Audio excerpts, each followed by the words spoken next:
Alright guys, so as an example here of a project that you might do for energy, I chose to build the device that is going to transfer energy. It's going to perform some work here. Well, actually, it's not going to perform any work. What we're going to do with this windmill that I've built is we're going to take kinetic energy from the wind from this fan, and we're going to turn it into mechanical energy using the blades of the windmill. And using this little gearbox here, we're going to convert that mechanical energy into electrical energy. Okay, so it's a little bit tough to see, and I might be able to open this up and show you. Okay, if you can kind of see in there, there's a set of coils, and this round deal here is a magnet.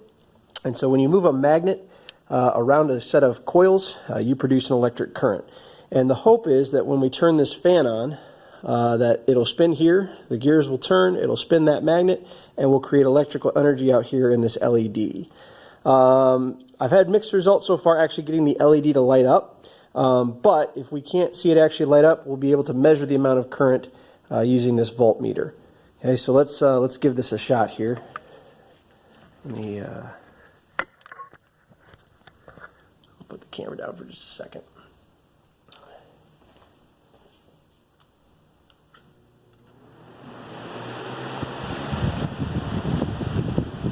So it does a pretty good job spinning.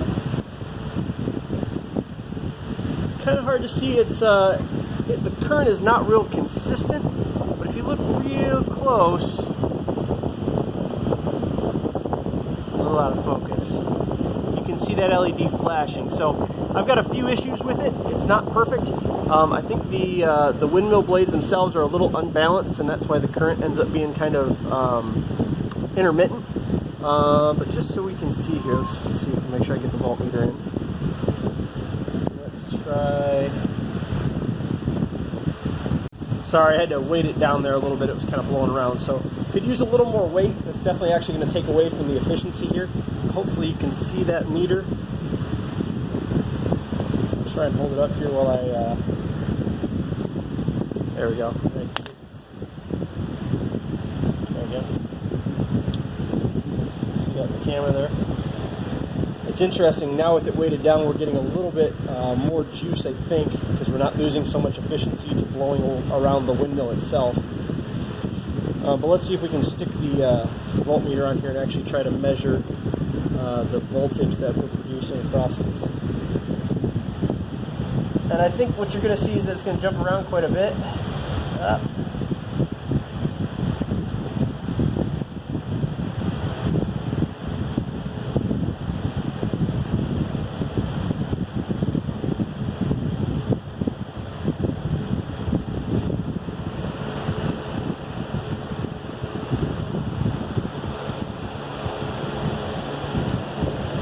Yeah, so we're jumping around quite a bit, but we are producing some voltage across there, and that's why you see that light flashing.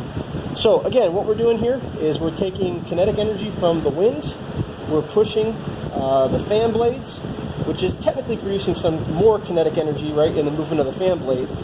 And then by using these gears here, we're turning that kinetic energy rather into mechanical energy, which is spinning that magnet, and that magnet spinning around those coils is producing some electrical energy. Okay? So, again, you don't necessarily have to do something this complex. This was quite a bit of work, although I was able to pretty much build this with stuff I had laying around, except for the generator here on the back. If I wanted to use this device to do work, I could. I could use this to hoist a weight, right? That would be an example of moving mass, so that would be work. But yeah, I pretty much just built this with a bunch of hot glue and some popsicle sticks and shish kebab skewers and a couple of corks. So it's not that it's a particularly complex design, other than that electrical component on the back there. But again, you could use this to hoist something if you wanted to for your project. I know some of you have kind of gone the route of the paper products, and that's fine. But if you want to try something different, if you want to try making something, I think it's a little more interesting, give this a shot. Or find another project that you think, something else that you could build that you could use energy to do something useful. So if you got any questions, please let me know.